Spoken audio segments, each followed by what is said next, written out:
आता लाडक्या बहिणींसाठी आनंदाची बातमी आहे। एप्रिल महिना संपला तरी माझी लाडकी बहीण या योजनेतील महिन्याची रक्कम अद्याप महिलांच्या खात्यात जमा न झाल्याने महिलांनी नाराजी व्यक्त केली होती। तर अक्षय तृतीयेच्या शुभ मुहूर्तावर पात्र महिलांना एप्रिल महिन्यासाठी 1500 रुपये दिले जातील असं सांगण्यात आलं होतं। आता याबाबत मंत्री अदिती तटकरे यांनी ट्विट करत मोठी माहिती दिलेली आहे। या योजनेअंतर्गत बहुतेक महिलांना मार्चपर्यंत 9 हफ्त्यांचा लाभ मिळालेला आहे। तर उर्वरित महिलांना देखील काळजी करण्याची गरज नाही, कारण माझी लाडकी बहीण योजनेच्या 10व्या हप्त्यासह तुम्हाला मागील हप्ते देखील दिले जातील अशी माहिती मंत्री अदिती तटकरे यांनी दिली आहे।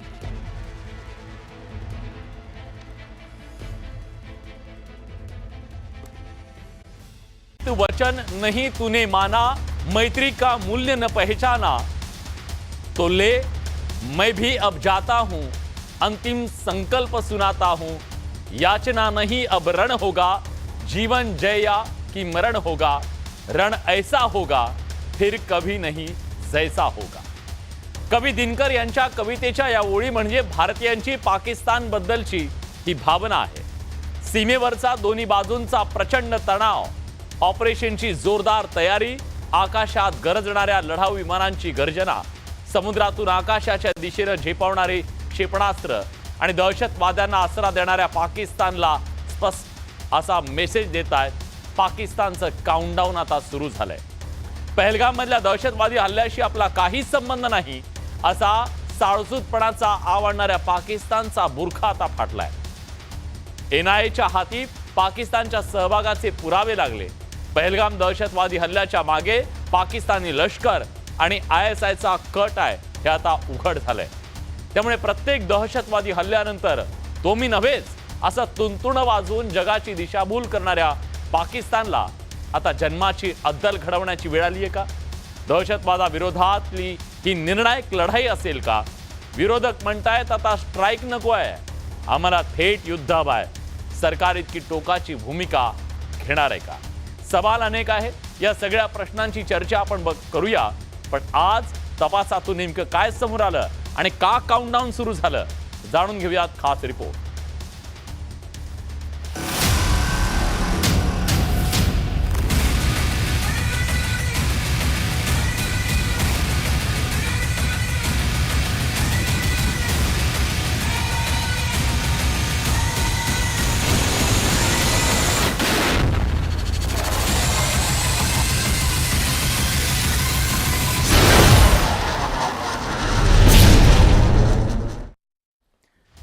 हा रिपोर्ट आपल्याला बघायचा आहे, पण त्याआधी बघूया या सगळ्या विषयाच्या संदर्भात काही मूलभूत सवाल निर्माण झालेत, ज्याची आज आपल्याला मान्यवर पाहुण्यांच्या सोबत चर्चा करायची आहे।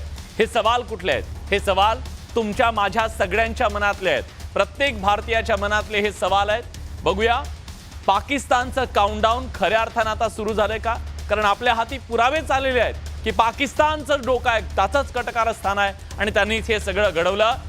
एनआयच्या रिपोर्टमधून ही बाब समोर आली। दहशतवादाविरोधात निर्णायक लढाईची ही वेळ आली आहे का? किती वेळेस त्यांनी आपल्याला जखमी करायचं, आपले जीव घ्यायचे आणि आपण एक प्रतिक्रिया द्यायची। आता प्रतिक्रिया नाही, मुळावर घाव घालण्याची ही वेळ आली आहे का? निर्णायक लढाईची ही वेळ आहे का? सवाल विचारूया। सर्जिकल स्ट्राईक नको, आता युद्ध हवंय। आज विरोधक म्हणतायत, सरकारला सांगतायत आम्हाला आता सर्जिकल स्ट्राईक नको आहे, आम्हाला युद्ध हवंय। ही भूमिका योग्य आहे का? आपल्याला ते परवडणार आहे का? सरकार करणार आहे का? प्रश्न अनेक आहेत। पाकिस्तानचा खोटारडेपणा उघडा पडला का पुन्हा एकदा? बुरखा फाटलाय का त्यांचा? कारण प्रत्येक वेळी तो मी नव्हेच असं सांगणारा पाकिस्तान आता काय बोलणार आहे आपल्याला जाणून घ्यायचं आहे।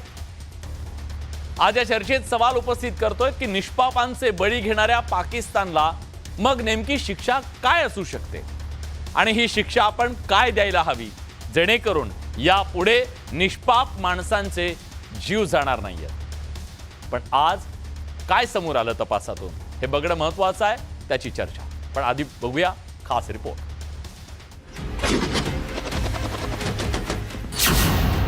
पाकिस्तान नव्हे दहशतवादाची फॅक्टरी।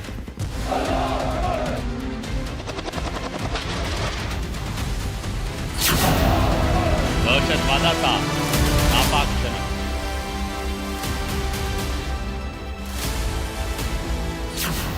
पहलगाम हल्ल्यामागेही पाकत। ISI, दहशतवादी आणि लष्कराचा कट.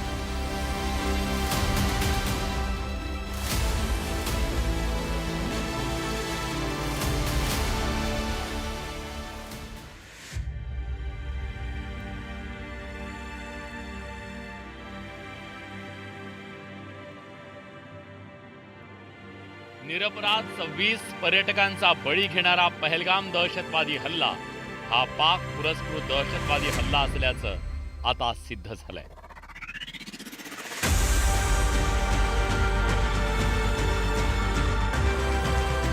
या हल्ल्याचा तपास करणाऱ्या NIAनं सादर केलेल्या प्राथमिक अहवालात पाकिस्तानी दहशतवादी संघटना ISI आणि पाक लष्कराचं हे कटकारस्थान असल्याचे पुरावे मिळाले.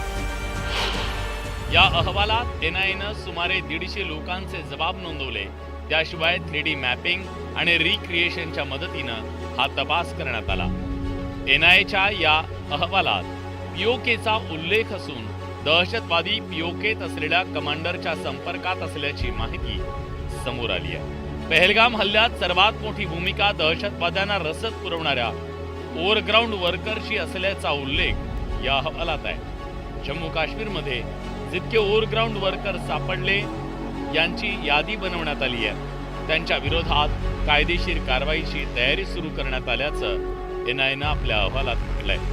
आपल्याला प्रूफ मिळालाय आता, तर त्यामुळे आपल्याला आता जगभर हे सगळ्या देशांमध्ये हे स्पष्ट करता येईल की आपण जे म्हणत होतो की पाकिस्तान नेहमीच आतंकवादी कारवायांमध्ये जम्मू आणि काश्मीरमध्ये इन्व्हॉल्ड असतात ते खरं झालं आहे. त्यामुळे या प्रूफ बरोबर आता हे सिद्ध करणं सोपं होईल. भारतावर कुरघोडी करण्यासाठी पाकिस्ताननं आपल्या देशात दहशतवाद घुसला, वाढवला आणि आज पाकिस्तान दहशतवाद्यांची फॅक्टरी बनलाय. अतिशय क्रूर आणि हिंसक असे दहशतवादी पाकिस्ताननं पोहोचले. लष्कर-ए तोयबाचा हाफिज सईद, जैश मोहम्मदचा मौलाना मसूद अझहर आणि हिजबुल मुजाहिद्दीनचा सय्यद सलाउद्दीन हेच दहशतवाद्यांचे भेसूर चेहरे आहेत. पाकिस्तानात बसून हे दहशतवादी भारतात दहशतवाद पसरवण्याचा प्रयत्न करतात. गेल्या अनेक वर्षापासून त्यांच्या दहशतवादी कारवाया सुरू आहेत. पाकिस्ताननं अनेक जिहादी गट पोचले ज्यांचा उद्देश इथलं सरकार उलथवून टाकणं, भारतातला जम्मू काश्मीर ताब्यात घेणं आणि तालिबानला पाठिंबा देणं हे आहे. त्यातून हिजबुल मुजाहिद्दीन ही संघटना तयार झाली. 1997 पासून मुजाहिद्दीन ही लष्कर-ए तोयबा सोबत काम करते. लष्कर-ए तोयबा पाकिस्तान आणि काश्मीर खोऱ्यात सक्रिय असून सर्वात मोठा दहशतवादी गट आहे. लष्कर-ए तोयबाचं पाकिस्तानात मोठं नेटवर्क असून त्याची 2000 कार्यालय आहेत. त्याचबरोबर मसूद अझहरच्या जैश ए मोहम्मदचा काश्मीरवर डोळा आहे. 13 डिसेंबर 2001 रोजी भारतीय संसदेवर झालेल्या हल्ल्यात JEM LTE सोबत सहभागी असल्याचं आढळून आलं. दहशतवादाला आश्रय देणं, दहशतवादी तयार करण्यात पाकिस्तान कुख्यात आहे. अमेरिकेसारख्या महासत्तेवर हल्ला करणाऱ्या ओसामा बिन लादेनलाही पाकिस्तानच्या ओबाटाबादमध्ये आश्रय देण्यात आला होता. अमेरिकेनं लादेनला यमसदनी धाडत पाकिस्तानचा दहशतवादी चेहरा जगासमोर उघड केला होता. जगात कुठेही दहशतवादी हल्ला झाला तर त्याचं मूळ हे पाकिस्तान आणि अफगाणिस्तानमध्ये असतं. म्हणजे पाकिस्तानमध्ये जे दहशतवादी गट आहेत हे 3 प्रकारचे आहेत आणि तिसरे जे गट आहेत ते भारताच्या विरुद्ध लढत आहेत. म्हणजे लष्कर-ए तोयबा आहे, जैश ए मोहम्मद आहे आणि हिजबुल मुजाहिद आहे. तर याच्यामुळे पाकिस्तान हे आंतरराष्ट्रीय दहशतवादाचं मूळ केंद्र आहे. खरं तर पाकिस्तानचा दहशतवादी चेहरा आज उघड झालेला नाहीये. याआधी सुद्धा जेव्हा भारतावर दहशतवादी हल्ले झाले तेव्हा त्यामागे पाकिस्तानचा हात असल्याचं समोर आलं. 1993 मध्ये मुंबई बॉम्बस्फोटामध्ये 257 जणांचा जीव गेला तर 700हून अधिक जण गंभीर जखमी झाले. त्यावेळी अंडरवर्ल्ड डॉन दाऊदच्या मदतीनं पाकिस्ताननं हा भीषण हल्ला घडवून आणला. आजही दाऊद पाकिस्तानच्या आश्रयाला आहे. 2002 मध्ये गुजरातच्या अक्षरधाम मंदिरात 2 दहशतवाद्यांनी अंधाधुंद गोळीबार करत ग्रेनेड फेकत 31 निष्पापांचा जीव घेतला. सुरक्षा दलानं या दहशतवाद्यांना तिथंच कंठस्नान घातलं. या हल्ल्यात लष्कर ए तैबाचा हात होता.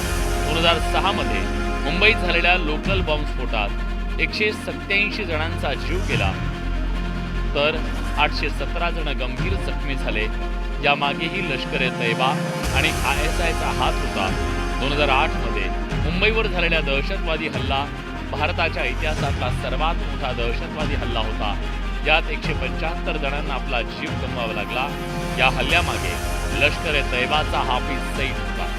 हा हल्ला पाकिस्ताननं घडवल्याचं खुद्द नवाज शरीफ यांनी कबूल केलं होतं. पाकिस्तान हे दहशतवादी संघटनांचं माहेरघर आहे. पाकिस्तानी सरकार आणि लष्कराने या दहशतवादी संघटनांना पोचलंय. पहलगाम हल्ल्यामुळे पुन्हा एकदा पाकिस्तानचा खरा चेहरा जगासमोर आला. Bureau report, news 18 Lokmat. तर आज पुरावे हाती आले आणि त्यानंतर स्पष्ट झालं की या सगळ्याच्या मागे कोण आहे. तर तोच चेहरा जो दहशतवादासाठी जगभर ओळखला जातो, पाकिस्तान. आता या पाकिस्तानचं नेमकं काय करायचं? कारण कांगावा त्यांनी किती केला तरी आज शेवटी आपल्याला शिक्षा द्यावी लागेल या सगळ्याची, निष्पाप लोकांचे जीव घेतल्याची. आणि म्हणून या चर्चेसाठी